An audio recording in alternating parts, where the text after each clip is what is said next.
तलवार जो ढाल जैसी है, छपरा की मिट्टी के लिए आपने ताली बजाई।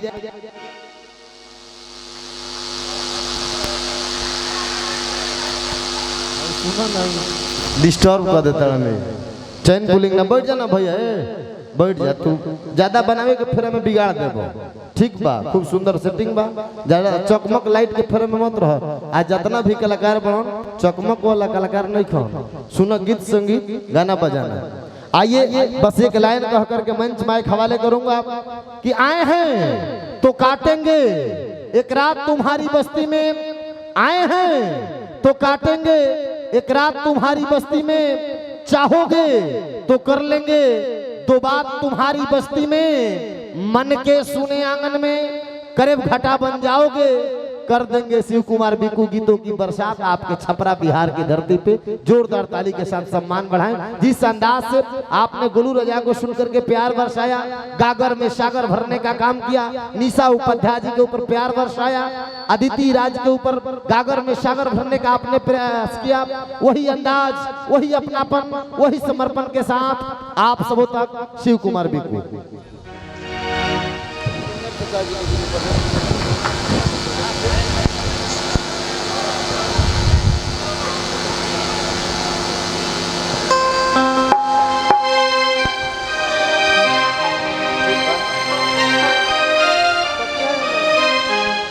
ये नहीं हेलो हेलो हेलो, थोड़ा सा बेस मेरा थोड़ा बढ़ा कर रखिए बस, और कुछ नहीं।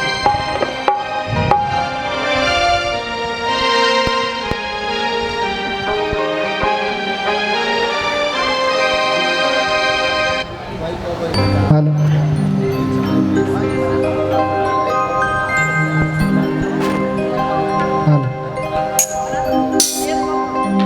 बेस कम कर दो भाई, बेस। हेलो हेलो हेलो, वाह, आतिशबाजी।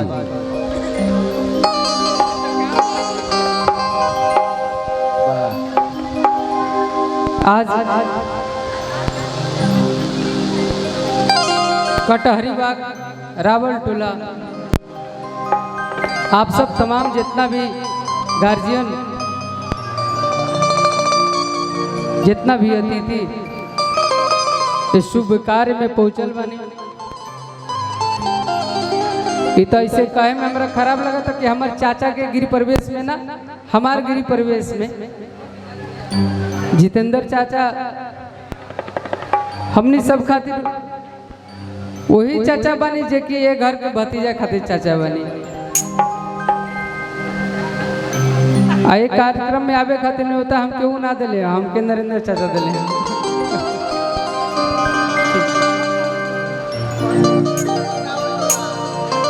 रावल टोला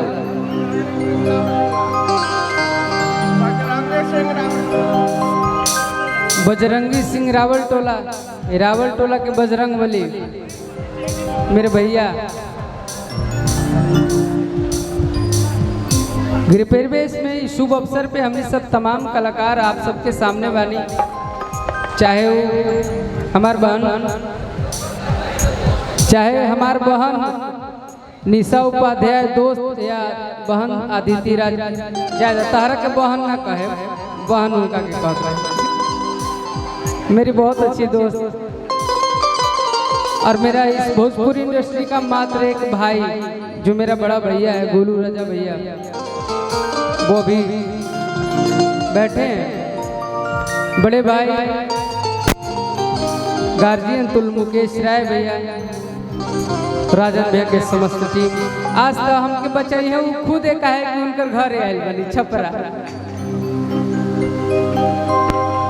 तो कोनो भूल चूक हुई तो राजन भैया संभाल ली।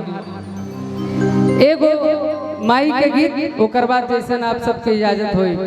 हमारे में हम जैसे आई नहीं तो हम गोलू भैया से पूछनी है कि भैया बड़ा फायरिंग होता दिवाली में आयल बनी का?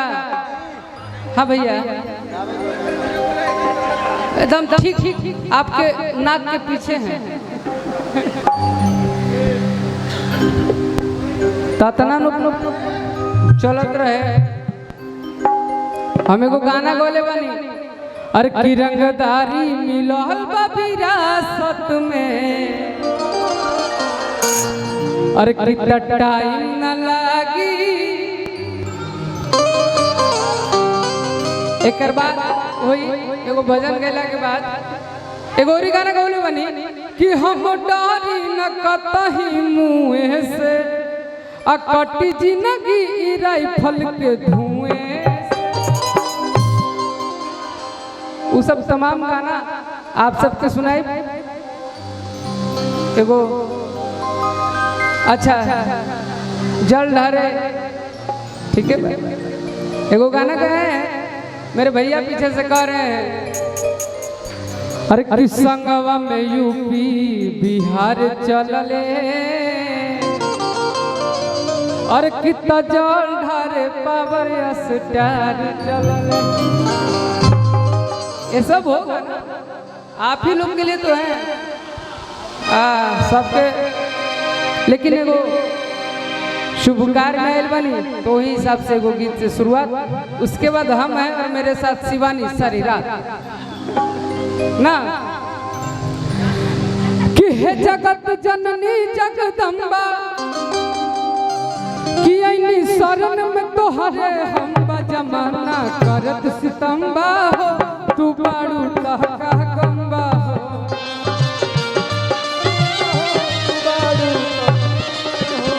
जमाना करत सितम्बा हो, तू बाड़ू तहका गंबा हो।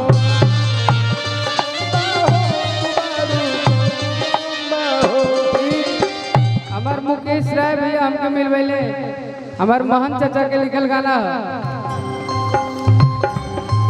हे जगत जननी जगदम्बा, हे जगत जननी जगदम्बा, ऐनी शरण में तोहरे हम जमाना करत सितम्बा हो, तू बड़ा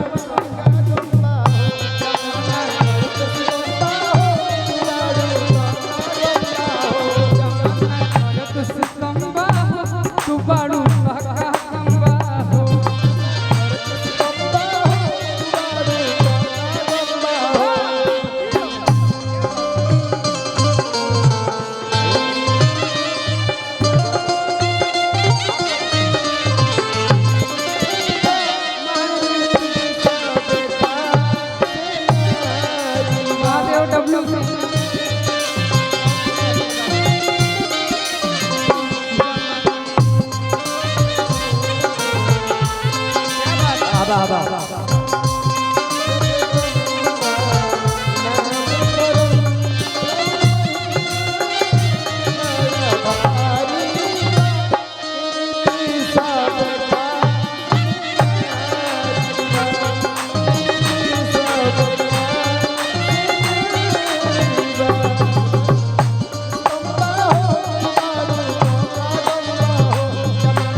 लइका कहता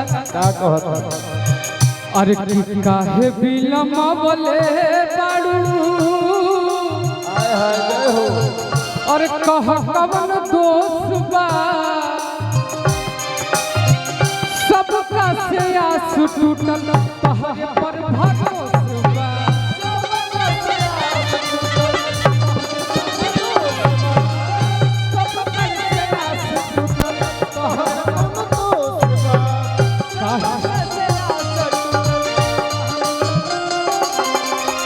काहे बिलमा बोले बाड़ू,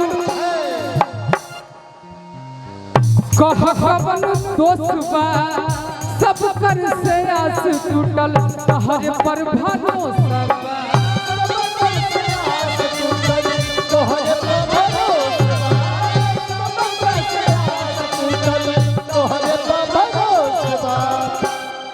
दब जाया माई हरदम्बा, सब बम बम जमाना करत सितम्बा हो, तू बाड़ू तहका जमाना करत सितम्बा हो,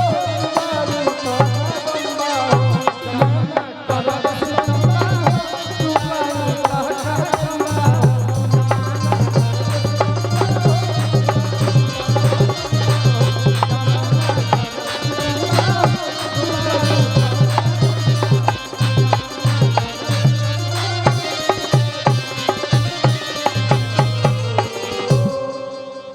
जमाना करत सितम्बा हो तो बाड़ू तब कब गम्बा हो, लेकिन कोई भी ना टाइम ले ले शिवानी जी